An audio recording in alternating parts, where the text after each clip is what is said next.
Hey, good afternoon. How was lunch? Good. All right. Well, as Dan had said, my name is Dr. Frank Cummings. I'm a clinical psychologist. I've been one for 27 years.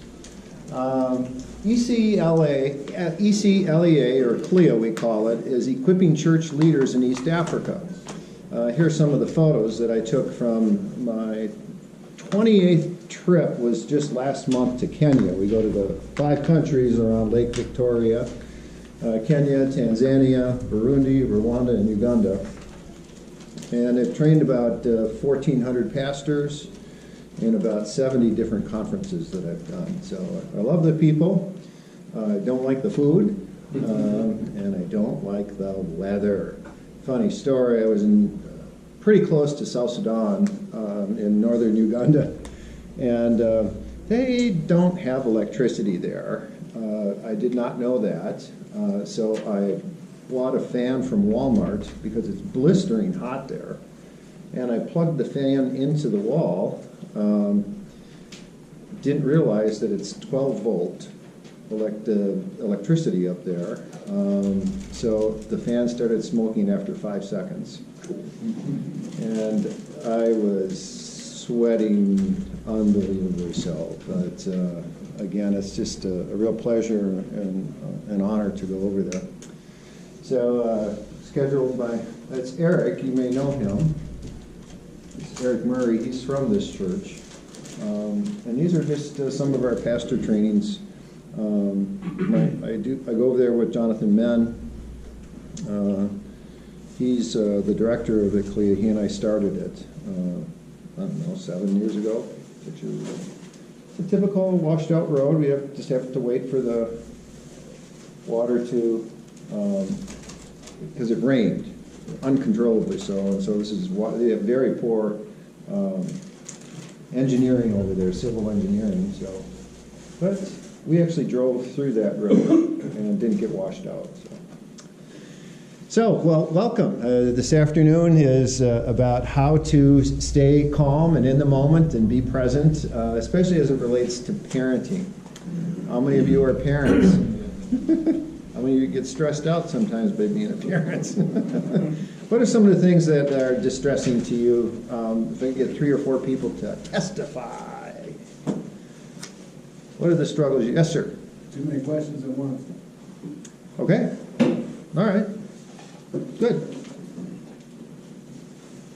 Just the willful disobedience. Okay. A few more. I think managing the meltdowns when they happen. Stuff. Okay. How old are the kids? 2 and 4. God bless you. Knowing what they understand and what they don't understand. Same age it's like they can have a full-on conversation on some things, other things you don't know if they're consciously not listening or they honestly have no idea what you're talking about because they're just repeating words that they hear. They don't necessarily know. Maybe they do. I don't know. Okay. Does that make sense? That makes a lot of sense. I actually was born and raised in the Minneapolis-St. Paul area, and I did my graduate work in Minnesota and Utah, and then came back and did my internship or residency program at the University of Minnesota Hospitals and Clinics in the Child and Adolescent program. And I actually was the founding psychologist over here at St. Elizabeth's Hospital for their Child and Adolescent program. I left that program about 5 years after I started, felt I had done whatever I needed to do, and started my own business. So my clinic was located behind Festy Foods down here in Menasha. Now with that self-promotion out of the way, one of the things that is very important in terms of parenting is to be present.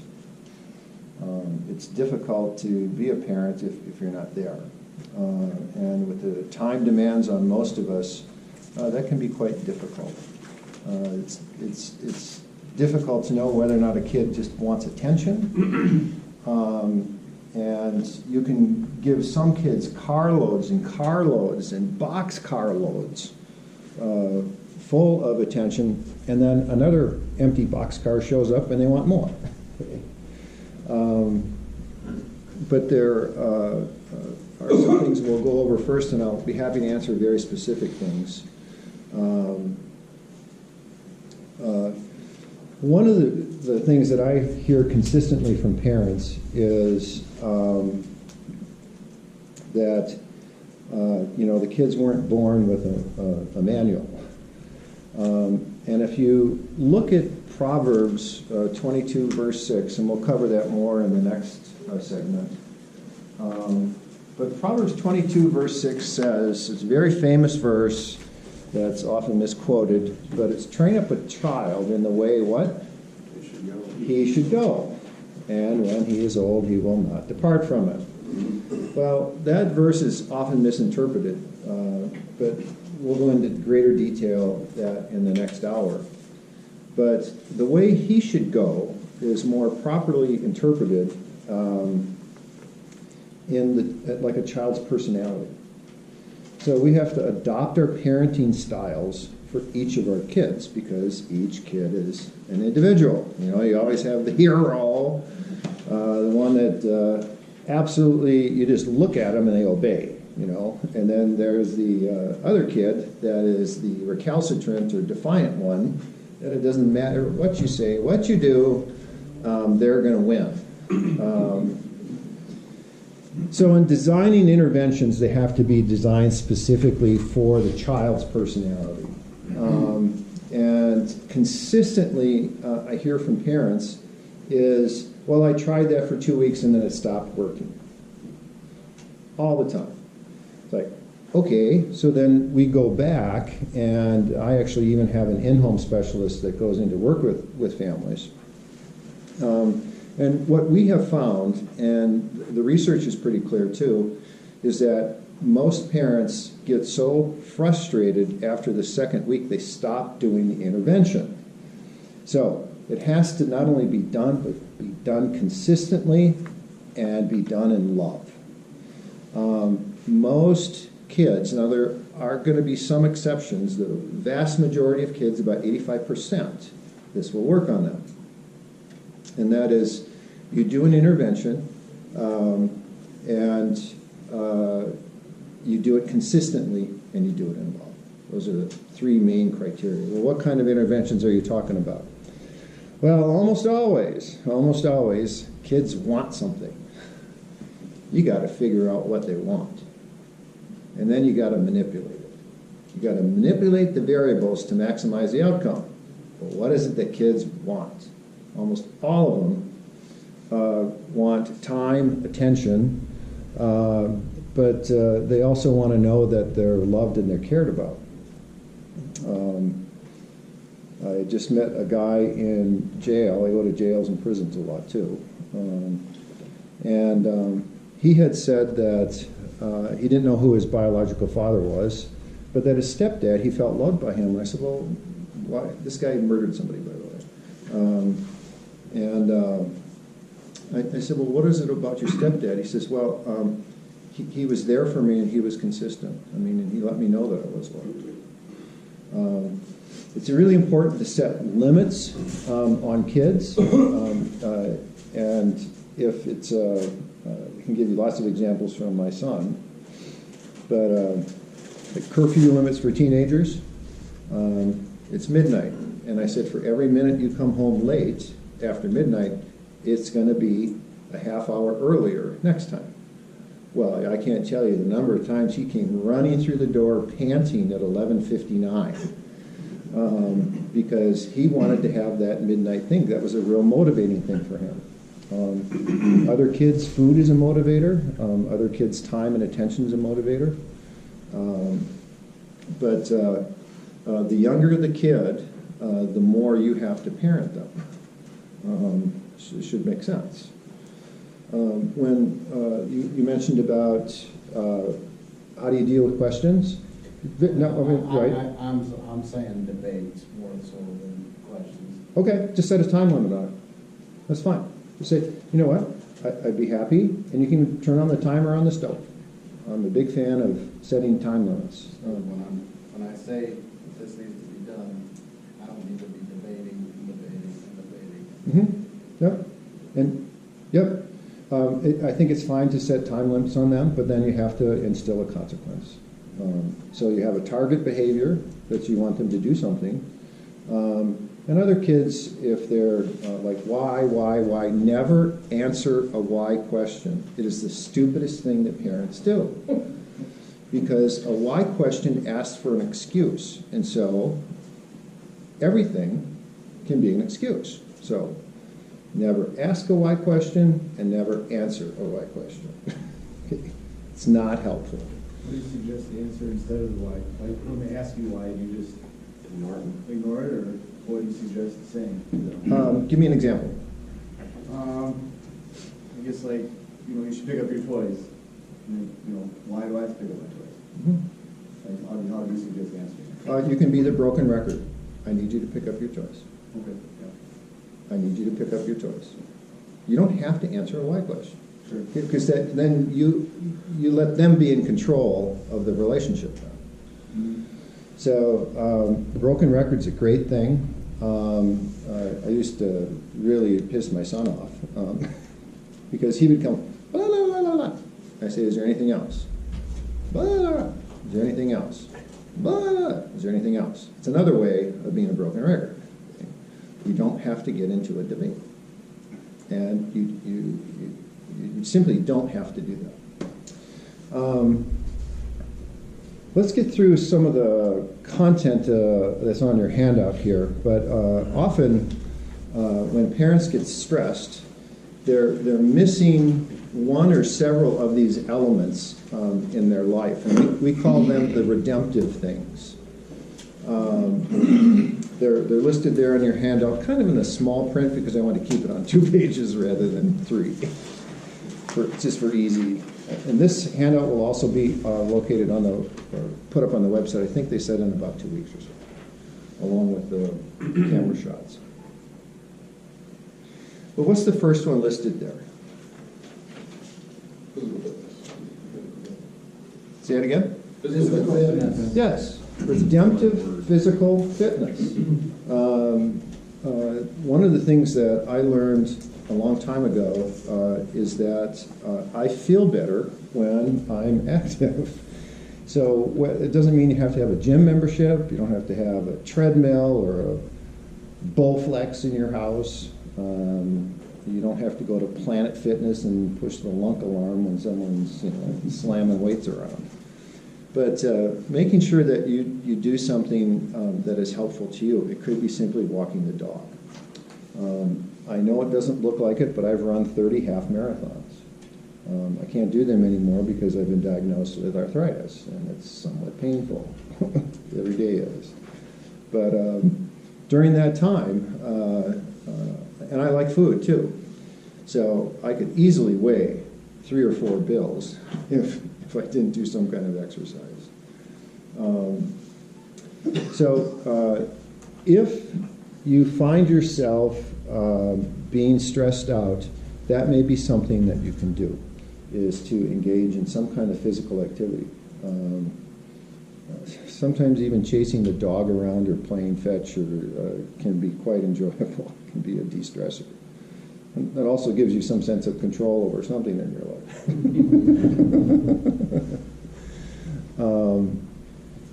All right, so what's the second one? Worship. It's not just going to church on Sunday morning or Wednesday night, but it's actually having a heart of worship, an attitude of worship. And you certainly don't have to be perfect to do that. King David was not a perfect person, but he certainly was a man after God's own heart. My question to you is that what your friends or family would say to you? Do you have that a heart for God label in other people's minds? That's what that means. That's what redemptive worship is.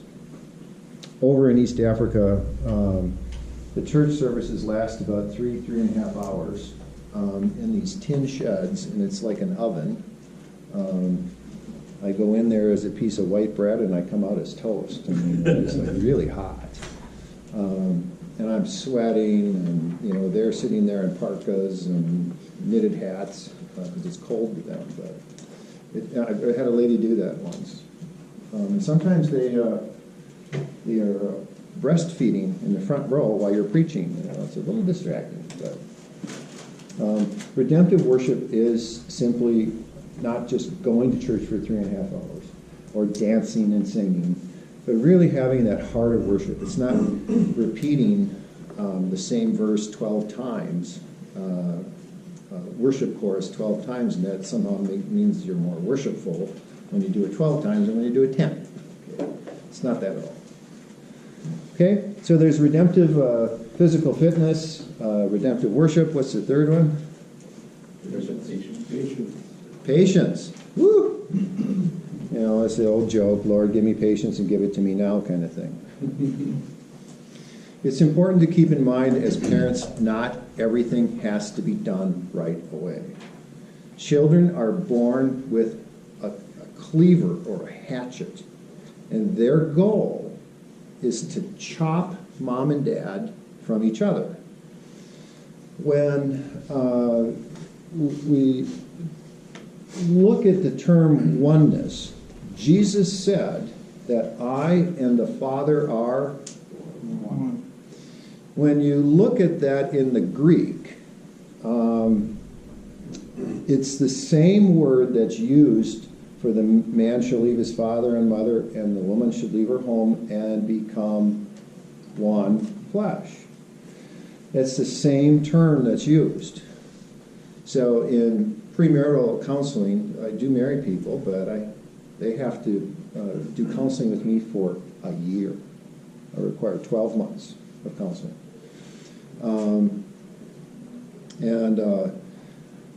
We go into lots of things, but the main thing is that concept of oneness. And one flesh is not just about sex. It's about you and I being on the same page. And it's okay for, we used to say this to Alex all the time. Something would happen and we'd say, Alex, you need to go to your room right now, Mom and I are going to talk. Okay? But if the kid develops a sense that he can get something from you and not something from mom, or the vice versa, you're in trouble. You're in trouble. You're just two people parenting a kid rather than one. So it's making sure you have shared ideas about parenting, and you should have really shared core ideas. And I would suggest that you sit down and develop what those are for each kid, because they're going to be different. They're just going to be different. Yes, sir. Only problem is, when you do it in front of the other kid gets, That can be true, yeah. I'm trying to think of the word, not embarrassed, another emotion. Well, if you think about it, just sometimes if you distract yourself. Not selfish, another emotion. Jealous? Jealous, that's the word. Yeah, it's Because he gets something she didn't, so then she starts feeling the same way. yeah, Vice versa. yeah, and Because I've that, seen it. yeah, and you hear the thing, that's not fair, and then our response is, life isn't fair. There's always going to be a need that we have to fill. And it could be when jealousy comes in, it's because someone's getting something they're not. Well, they might need more time and attention rather than just say like the reward of a toy or something like that, or use of the car or cell phone. I'll speak specifically of food. Mm-hmm. He's more picky than she is, but when he gets away with one. Isn't that so annoying? Wait, that's very. So I'll get a pizza. Oh, I don't like pizza. Okay, well, let's go to McDonald's and get chicken. Oh yeah, I want chicken McNuggets. So we're gonna drive out. No, I'm not gonna do that stuff. We're gonna eat the pizza. You know, no kids ever died from not having a meal. One meal. They'll learn. They will. So. seen him skip a couple. Because I've seen him skip a couple, because he's that stubborn. Yeah, well, remember, keep in mind, they're born with that cleaver thing, but also you got to break their spirit. You have to break their spirit. The earlier you do it, the better. The research is very clear. If you want to avoid oppositional defiant teenagers and conduct disordered or antisocial adults, is to intervene very early. What? I wasn't allowed. And why was that? Mother had. Got it. Okay, so that's that oneness piece. And you have to make the best of that situation then when you don't have that. You just do. The other option is to give up or get divorced, separated, or go into counseling. So the first piece there is physical fitness. The second one is worship. Third, patience. Not everything has to be done right now. Kids are having temper tantrums.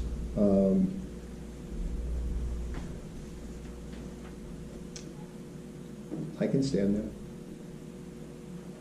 Can be okay. They can sometimes go on for 5 minutes. Are you done? Are you done?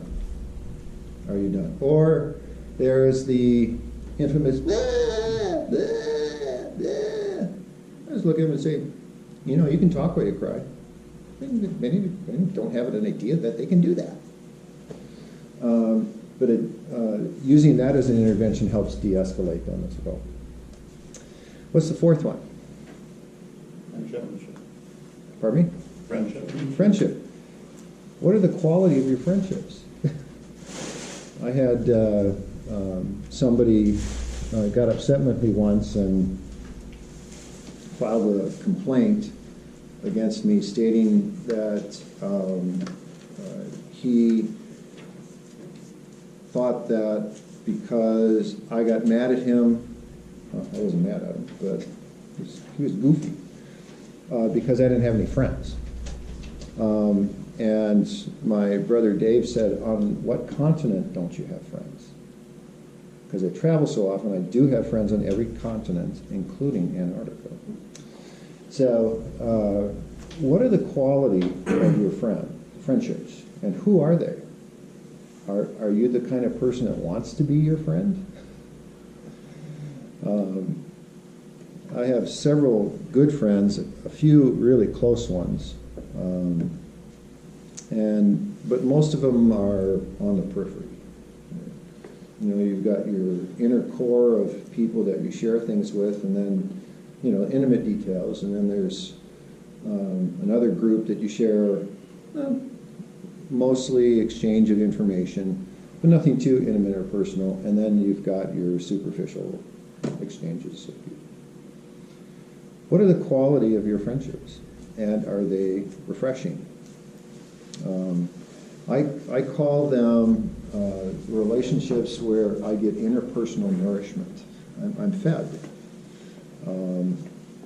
but also that I can feed them as well. When it's really funny, when you listen to guys that have been married for a while, they usually say, my wife is my best friend. And then when there's a separation or divorce, he has no other friends. And you talk to the wives and or do research with them, and they'll say, I didn't feel like his best friend. So having those redemptive friendships is really important. How do you develop them? It's pretty simple. You start out by saying hi, hello. And two things have to take place in order for the genuine communication to be there, to develop the relationship. One is time. It takes time. And with guys, it's usually a shared activity. Do something that together that you have in common. My brother really loves to go fishing in Alaska every summer, so I started doing that with him. Last year kind of sucked. The yield wasn't very good. but there was like gale force winds out on the ocean, so we couldn't go all the way out there. But the typical year we'll bring back 400 pounds of fish. It's really fun. And that's a real reconnecting time with us. And I don't know if you have these friends in your life where you don't see them for a couple of years, but you just pick up right where you left off. Those are redemptive friendships. What's the next one? You know, sadly, there was this movement in the 80s and the 90s in the Christian churches, come to Jesus and all your problems will be solved. In East Africa, there's kind of this notion, there's actually a church just outside of Nairobi, it says the Wonders and Miracles Church, Tabernacle, I'm sorry. And then there's the deliverance churches, you'll see them over there as well. And what ends up happening is people believe that if I just come to Jesus, I'm going to be happy. Well, that's not the case. There's no promise of that in the Bible whatsoever. As a matter of fact, you can look at the book of Job and find out just the opposite. Just the opposite. So realizing that the things that happen in our life are all sifted through the hand of God. If you don't believe that, does anybody know Romans 8:28?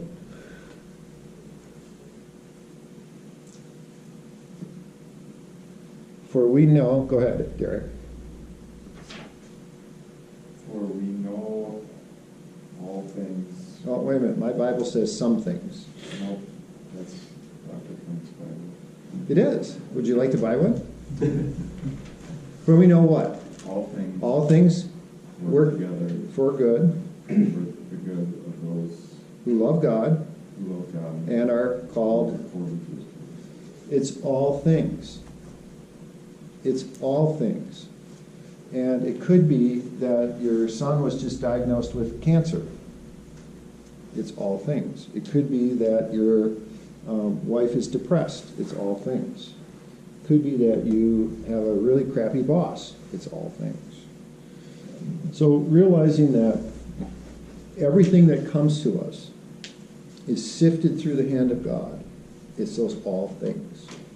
And when it's not warm, fuzzy, kind, doesn't feel loving, it still is sifted through God's hand.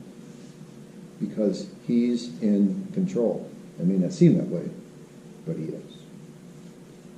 All things. It's really funny if we, certain verses we don't like in the Bible, you want to change the words, it'd be kind of fun to do that. I'd probably be missing half my Bible. Matter of fact, a lot of the suffering that we go through is designed to bring about God's glory. It's very clear. Very clear. It's all for the praise and glory of His grace. Even Christ's suffering was designed for the praise and glory of God. Okay, what's the next one?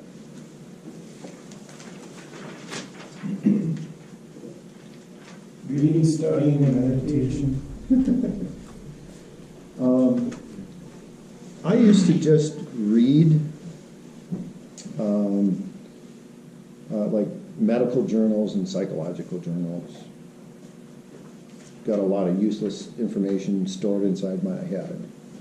But do you read things that are not a part of your job, but do you have a quiet time? Do you have a favorite author you like to read? There's plenty of books out here you can look at. Some of the speakers have written several kinds of books here. What are the things you like to read? That would tell me a lot about who you are as a person. There's also the notion of meditation and study. I'm a word study freak, so when I prepare sermons, I get lost on one word. And then I have to find out where that word is in other places and what it means in the original Greek or Hebrew. You find I find myself doing that a lot because it just fits with my personality. I'm very focused and driven at times. What's the next one?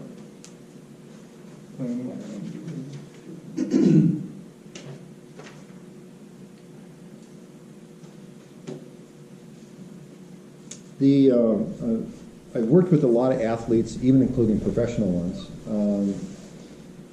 When you are on the sidelines or you see them on television, what do you see most NFL coaches have in their hands?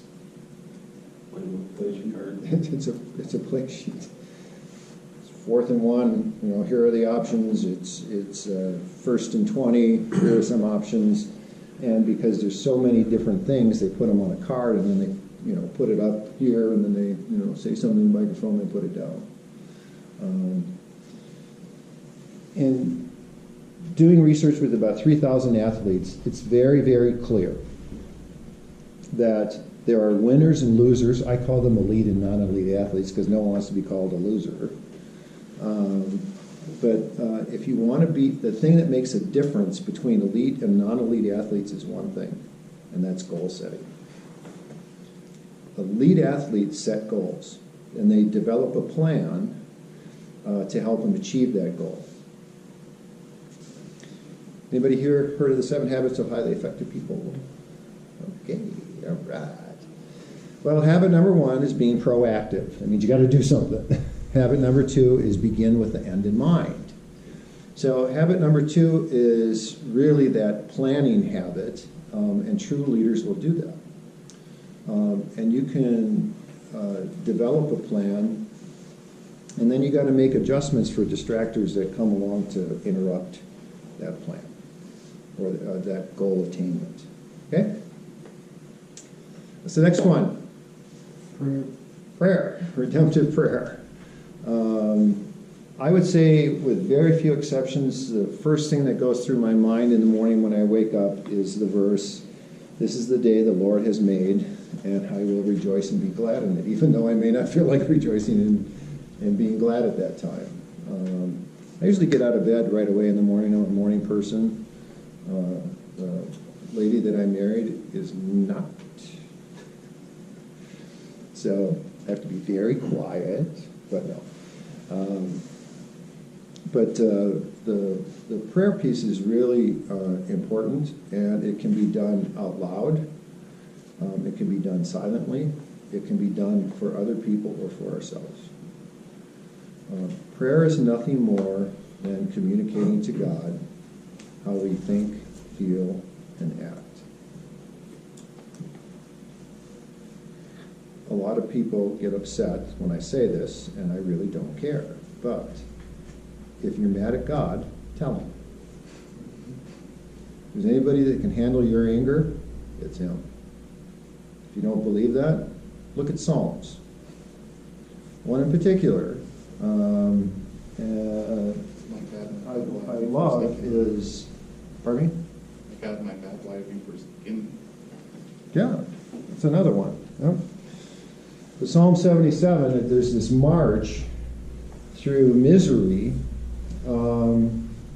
and it reaches a point where verse 9 and 10, you see a shift in there, and it really is, it's my misery is coming from the way I think. But they call them lament psalms, where you can just pour out your heart to God.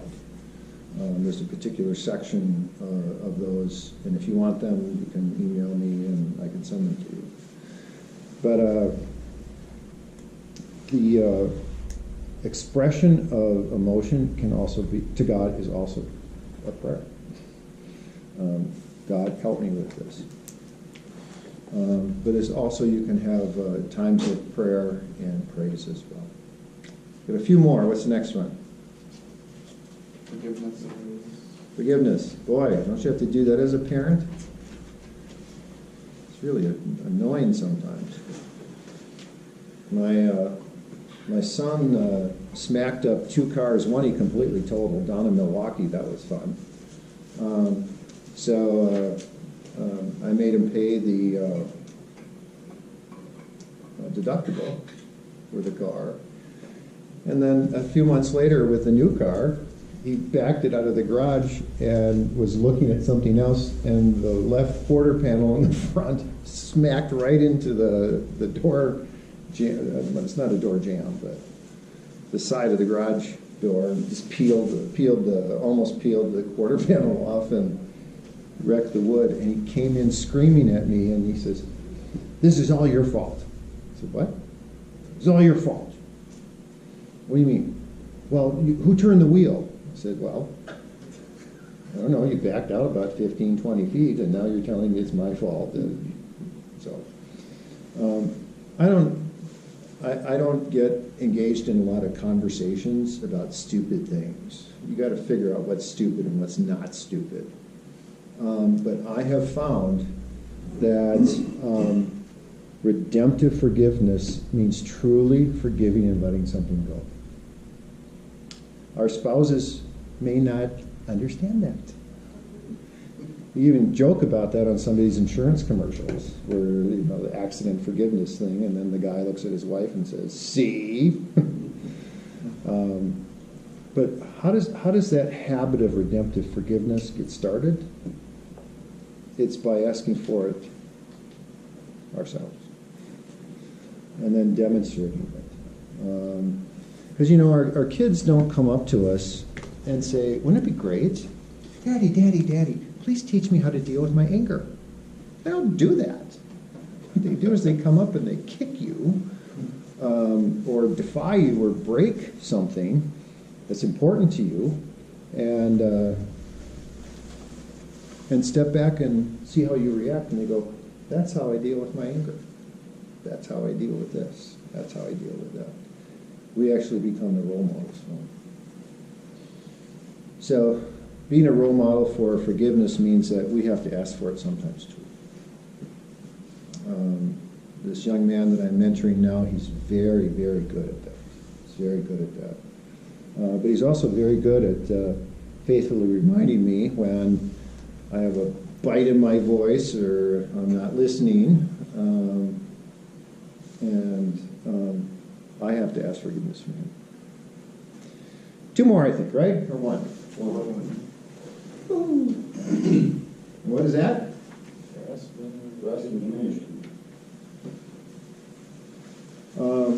One of the reasons I travel a lot is because I have status with Delta Airlines. I get a bunch of free miles. But one time I had 1.1 million miles. Now I got about 500,000. But I get these 4 upgrade certificates anywhere in the world. So I travel a lot. Why? I can get away. And I can rest.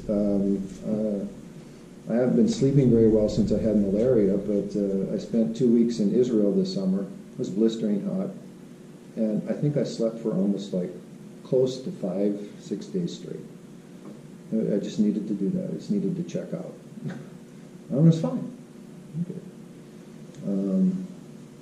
Anyone here been to Israel? Typically I stay just outside the old city. They call it the Sultan's Pool area.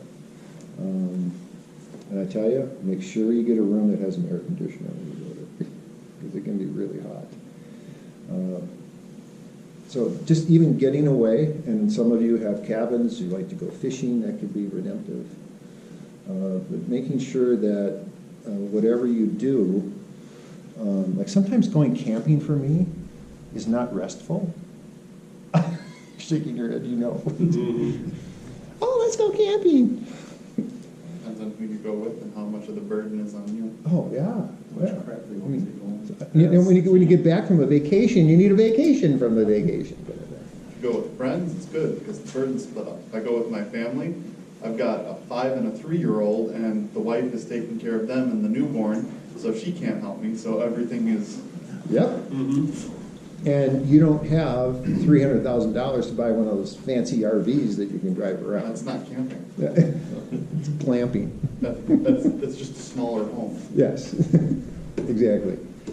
So, and then you don't have control over, the drunk people 2 sites down, or the bears and all that other stuff. So make sure that whatever you do is restful. Okay? All right, so those are some of the tricks or the trade, if you will, that we have found consistently work. And you can do one or two of them. Just pull out this list when you're feeling distressed as a parent. And it's okay to say, I need a break right now. I just need a break. It's okay to do that. And never apologize for that. And even if you're in the heated debate, you say, well, I'm going to take a time out. I need a time out right now, just to rest or just to relax. Especially, you've heard about a couple cases down in Oshkosh where the parents had murdered their infants or killed their infants. It's pretty clear in those cases that the parent was feeling distraught or distressed. Most people that go to men that are treated at the Harbor House, the women's shelter, they have to go through a 26-week domestic violence class after shoving, hitting, even blocking the entrance can be a domestic violence charge. You find out that they're under a tremendous amount of stress and they don't de-stress. So those things that we're offering there are de-stressors. So implement them. Now, I'd be happy to answer any specific questions that people have. I know that some of you had some, so I know I've already talked about some interventions, but I always look at the target behavior and then develop a plan so that I'm going to break the child's spirit so that I can get to that goal. Yes, Derek? The oneness, having the same goals as, parent, makes sense and everything, but what about a situation like myself where we're apart, we've been apart for many years and the goals are not the same, so we're not seeing eye to eye, whether that's faith or what would your advice be for situations like that? Yeah, there's a great book that was written probably 20 years ago called Mom's House, Dad's House, okay? And that kids can adapt to different sets of rules. As long as you're consistent with them at your house, that's what you have control over. But if you can have some shared goals, even sitting down with the ex and saying, what do we want Johnny or Mary to look like at age 18, and what can we do to move forward to achieve that? Having like a grand vision, if you will. And then your parenting interventions can be directed towards that. And constantly reworking it. Kind of like coming up with a mission statement for each of your kids.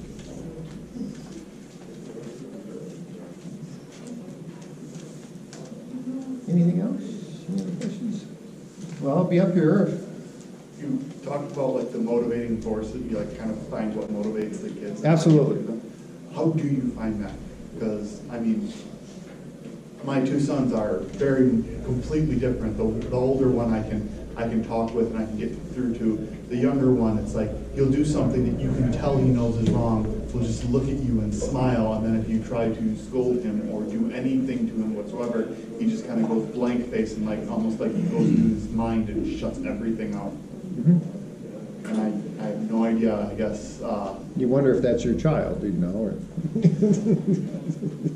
I guess the oldest one is so great, but the key is every kid wants something. They want something, and if they want attention and they're not getting positive attention, they'll look for negative attention.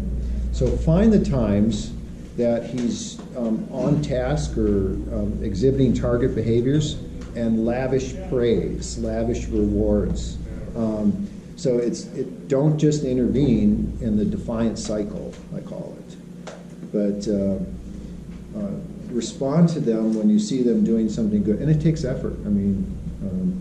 Well, time too. You can't just do it once. That's correct. That's correct. That's the hard part. He's 3, so it's. You know, I've never met a kid that's defiant 24/7. Never. If he's okay with doing it, he'll gladly listen to whatever you ask him to do, but. That's where I would try an intervention of praise for the target times and not just, and it might be something as stupid as, well, I'm really glad you put the cap on the toothpaste. I mean, it makes me really happy when you do that. It's like, who doesn't know to put the cap on the toothpaste? I mean, look for those things that they do well and give them attention that way. And it's going to be a march from the negative attention to the positive attention. Because most kids don't like negative attention. They just don't. Look for those opportunities of praise, but that, you gotta look for it. Great question. Anything else?